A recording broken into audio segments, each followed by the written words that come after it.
कहने वाले तो ये भी कहते हैं कि भाई इन्हीं की वजह से आतंकवाद ने जो जहां पर जड़ पकड़ी शुरुआत इनकी वजह से हुई है।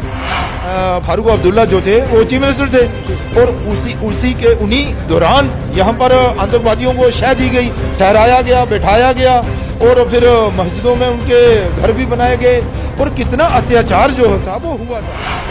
सांसद जुगल किशोर शर्मा जी हमारे साथ मौजूद है। जो साहब, कश्मीर फाइल मूवी इस समय विवादों में है। हालांकि अभी तक कश्मीर की जो हम इमेज देखते थे ये कहा जाता था कि विवादित ज़मीन है।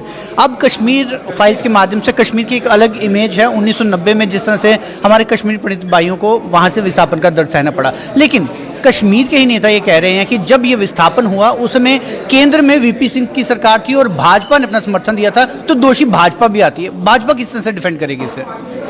ऐसा है, देखिए, कश्मीर फाइल्स ने सच्चाई सामने लाई है, ऐसा मुझे लगता है। ये मेरी सोच है। मैं सोचता हूँ कि ये सच्चाई है और जो देखने के लिए, सुनने के लिए और लोगों से जो आवाज़ें निकल आ रही हैं, जैसे मीडिया में आया है, मीडिया के माध्यम से लोगों तक जो बातें पहुँची हैं, उसमें लग रहा है कि लोग इसको सच्चाई के रूप में देख रहे हैं। और मैंने कई कश्मीरी पंडितों के इंटरव्यू भी सुने हैं, उन्होंने भी कहा है कि बिल्कुल यही सच्चाई है, ये हमारे साथ अत्याचार हुए हैं, इस सच्चाई को दबा कर रखा गया था। आज पहली बार किसी ने ऐसी हिम्मत की है कि हमारी सच्चाई जो है उसे बाहर लाया है। रही बात अमर अब्दुल्ला जी की कि वो क्या कह रहे हैं, ऐसा है कि उनको अच्छा नहीं लग रहा होगा। आपने कहा ये फिल्म विवादों में है, मुझे नहीं लगता कि ये फिल्म विवाद में है या विवादों में है। हाँ, कुछ लोगों को ये फिल्म के द्वारा जो सच्चाई सामने आई है वो अच्छा नहीं लग रही है। उनको लग रहा है कि शायद इसे दबाकर ही रखना चाहिए था, ये लोगों के सामने नहीं आना चाहिए था। लेकिन हमें लगता है कि भाई सच्चाई जो है वो सामने आनी चाहिए।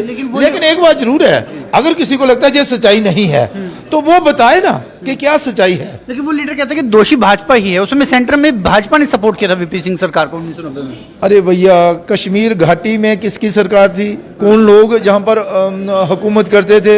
हुक्मरान कौन थे? किन की वजह से ये घटनाएं घटी हैं? ये भी याद कराना चाहती है कि उस समय फारूक अब्दुल्ला भी सरकार छोड़कर भाग गए थे। ऐसा है, देखिए, ये नींव ही उन्हीं के दौरान जो है वो पड़ी थी। अब अगर थोड़ा और पीछे चला जाए तो कहने वाले तो ये भी कहते हैं कि भाई इन्हीं की वजह से आतंकवाद ने जो जहां पर जड़ पकड़ी शुरुआत इनकी वजह से हुई है, बेइंसाफी हुई थी। लेकिन मैं ये कहना चाहता हूं कि देखिए, जो भी हुआ था वो गलत हुआ है। रही बात कि इसको संभालना चाहिए था, तो उस समय फारूक अब्दुल्ला जो थे वो चीफ मिनिस्टर थे और उसी के उन्हीं दौरान यहाँ पर आतंकवादियों को शह दी गई, ठहराया गया, बैठाया गया और फिर मस्जिदों में उनके घर भी बनाए गए और कितना अत्याचार जो था वो हुआ था। तो उस समय सरकार जम्मू कश्मीर में जो था ना वो फारूक अब्दुल्ला जी की थी। फारूक अब्दुल्ला जी उस समय चीफ मिनिस्टर थे और जहाँ पर धारा 370 और 35A का दबदबा था। तो रही बात ये कि भाई अब फारूक अब्दुल्ला जी क्या कह रहे हैं, वो कुछ भी कहें, लेकिन सच्चाई सामने आई है।